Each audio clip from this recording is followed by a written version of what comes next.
आप सभी को प्रभु यीशु के नाम में जय मसीह की। आपका स्वागत है फिर से एक नई वीडियो में। क्या बाइबल सच में परमेश्वर का वचन है? इस प्रश्न का हमारा उत्तर केवल यही सुनिश्चित करना नहीं करेगा कि हम अपने जीवन में बाइबल और उसकी महत्वपूर्णता को किस दृष्टि से देखते हैं, अपितु इसके साथ ही आखिरकार इनके हमारे ऊपर एक अनंत काल के प्रभाव को भी सुनिश्चित करना होगा। यदि बाइबल सच में परमेश्वर का वचन है तो हमें उसे हृदय में बनाए रखना, पढ़ना, पालन करना और अंत में उसके ऊपर पूरी तरह से भरोसा करना चाहिए। यदि बाइबल परमेश्वर का वचन है तो उसको अस्वीकार करना स्वयं परमेश्वर का ही अस्वीकार कर देना है। सच्चाई तो यह है कि परमेश्वर का हमें बाइबल देना हमारे लिए उसके प्रेम का प्रमाण है और उदाहरण है। शब्द प्रकाशन का सरल अर्थ यह है कि परमेश्वर ने मनुष्य से यह वार्तालाप किया कि वह कैसा है और हम कैसे उसके साथ सही संबंध बना सकते हैं। ये वे बातें हैं जिन्हें हम नहीं जान सकते थे यदि परमेश्वर ही ने ईश्वरीय प्रकटन के द्वारा हम पर बाइबल में प्रकट नहीं करता। यद्यपि बाइबल में परमेश्वर ने स्वयं के प्रगतिशील तरीके से लगभग 1500 वर्षों में दिया, उसमें वे सारी बातें रही है जिनकी परमेश्वर के बारे में जानने के लिए मनुष्य को आवश्यकता थी ताकि वह उसके साथ सही संबंध बना सके। यदि बाइबल सच में परमेश्वर का वचन है तो फिर यह विश्वास, धार्मिक रीति रिवाजों और आदर्शों के सभी विषयों के लिए अंतिम निर्णायक अधिकारी है। हमें स्वयं से यह प्रश्न जरूर पूछना चाहिए कि हम कैसे जान सकते हैं कि बाइबल परमेश्वर का वचन है और केवल एक अच्छी पुस्तक मात्र नहीं है। बाइबल के बारे में ऐसी क्या विशेषता है जो इसे अब तक लिखी सारी धार्मिक पुस्तकों से अलग करती है? सच में बाइबल परमेश्वर का वचन है, इसके लिए क्या ऐसा प्रमाण है? इस तरह के प्रश्नों की गंभीरतापूर्वक जांच की जानी चाहिए। यदि बाइबल परमेश्वर का सत्य वचन है, यह ईश्वरीय प्रेरित और विश्वास और संसार के संबंध में पूर्ण रूप से पर्याप्त है होने के दावे की प्रमाणिकता को निर्धारित करना है। इसमें कोई संदेह नहीं है कि बाइबल ही परमेश्वर के सत्य वचन होने का दावा करती है। यह स्पष्ट रूप से पौलुस को तीमुथियस को दी हुई अनुज्ञा में दिखाई देता है और बचपन से पवित्र शास्त्र तेरा जाना हुआ है जो तुझे मसीह पर विश्वास करने से उद्धार प्राप्त करने के लिए बुद्धिमान बना सकता है। संपूर्ण पवित्र शास्त्र परमेश्वर की प्रेरणा से रचा गया है और उपदेश और समझाने और सुधारने और धर्म की शिक्षा के लिए लाभदायक है ताकि परमेश्वर का जन सिद्ध बने और हर एक भले काम के लिए तत्पर हो जाए। 2 तीमुथियस उसका 3 अध्याय आयत 15 से 17 में। बाइबल सच में परमेश्वर का वचन है। इसके आंतरिक तथा बाह्य दोनों प्रमाण पाए जाते हैं। आंतरिक प्रमाण स्वयं बाइबल के अंदर की वे बातें हैं जो उसके ईश्वरीय मूल की गवाही देती है। बाइबल सच में परमेश्वर का वचन है, इसके लिए पहले आंतरिक प्रमाणों में से एक उसकी एकता में देखा जाता है।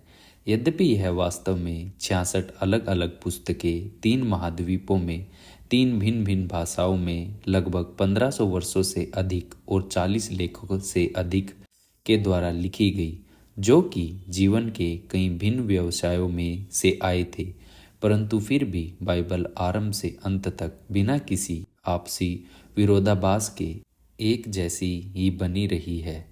यह एकता दूसरी अन्य पुस्तकों से भिन्न रूप में विशेष है और शब्दों के ईश्वरीय मूल का प्रमाण होने जिसके परमेश्वर ने मनुष्य को प्रेरित किया है, वे इन्हें लिख ले। आंतरिक प्रमाणों में से एक अन्य जो यह संकेत देता है कि सच में बाइबल परमेश्वर का वचन है, उन विस्तृत भविष्यवाणियों में देखा जा सकता है जो कि उसके पृष्ठों के अंदर पाई जाती है। बाइबल में सैकड़ों भविष्यवाणियों के विवरण हैं जो कि कई देशों के भविष्य के बारे में, जिसमें इज़राइल, निश्चित नगर और मनुष्य के भविष्य भी सम्मिलित है। अन्य भविष्यवाणियां एक ऐसे व्यक्ति के संबंध में दी गई है जो कि मसीह अर्थात उन सबों का उद्धार करता होगा जो उस पर विश्वास करेंगे। अन्य धार्मिक पुस्तकों की भविष्यवाणियां यह ऐसे लोगों के द्वारा की गई भविष्यवाणियाँ जैसे नास्त्रेदेमुस के द्वारा की गई के विपरीत बाइबल की भविष्यवाणियाँ अत्यंत विस्तृत है। केवल पुराने नियम में ही यीशु मसीह से संबंधित 300 से भी अधिक भविष्यवाणियाँ हैं। न केवल इस बात का पूर्वकथन किया गया था कि वह कहाँ जन्म लेगा और किस परिवार से आएगा, परंतु यह भी कि वह कैसे मरेगा और यह कि वह तीसरे दिन फिर से जी उठेगा। बाइबल में पूरी हुई भविष्यवाणियाँ को इसके ईश्वरीय मूल के द्वारा समझाने के लिए अतिरिक्त अन्य कोई भी तरीका नहीं है। किसी अन्य धार्मिक पुस्तक में इस सीमा तक या इस प्रकार की भविष्यवाणियाँ नहीं हैं जैसे कि बाइबल में पाई जाती है। बाइबल के ईश्वरीय मूल का होने का एक तीसरा प्रमाण इसके विशेष अधिकार और सामर्थ्य में है।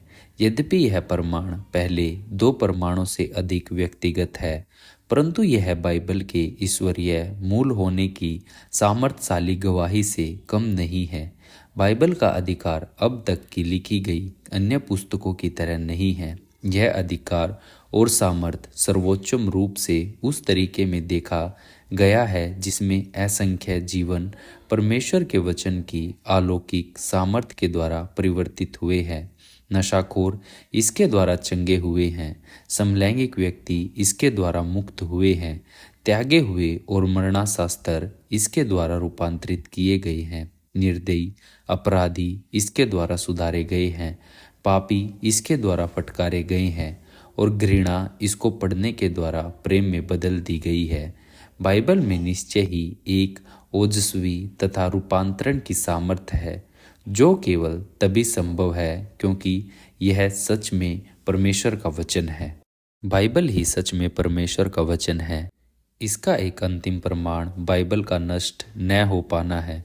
परमेश्वर का वचन होने का दावा और इसकी महत्वपूर्णता का कारण बाइबल ने इतिहास में किसी भी अन्य पुस्तक से ज़्यादा अधिक बुरे आक्रमण और इसके नष्ट किए जाने के प्रयासों को सहन किया है। आरंभिक काल के रोमी सम्राटों और आज के आधुनिक समय के नास्तिकों और अज्ञेयवादियों तथा बाइबल ने अपने सभी आक्रमणकारियों को सहन किया है और इसके सभी आक्रमणकारियों को अपने सामने टिकने नहीं दिया और आज भी यह सारे संसार में सर्वाधिक प्रकाशित होने वाली पुस्तक है। पूरे इतिहास में संदेहवादियों ने बाइबल को काल्पनिक रूप में स्वीकार किया, परंतु पुरातत्व ने इसके ऐतिहासिक होने की पुष्टि की है। विरोधियों ने इसकी शिक्षाओं को पुरातन और अप्रचलित कहकर आक्रमण किया, परंतु इसकी नैतिक तथा वैधानिक धारणाओं और शिक्षाओं ने सारे जगत के समाजों तथा संस्कृतियों पर अपना सकारात्मक प्रभाव छोड़ा है। इस पर आज भी झूठे विज्ञान, मनोविज्ञान और राजनीतिक आंदोलन ने अपना आक्रमण निरंतर चलाया हुआ है, परंतु अभी भी यह वैसी ही प्रमाणिक और प्रासंगिक बनी हुई है जैसे कि पहले जब इसे लिखा गया था। यह वह पुस्तक है जिसने बीते 2000 वर्षों में असंख्य जीवनों और संस्कृतियों को परिवर्तित कर दिया।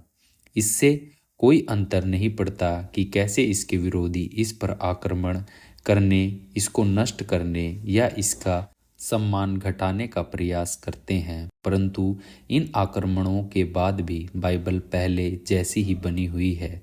जीवन के ऊपर इसकी सच्चाई और उसके प्रभाव उतना ही है जैसा पहले था।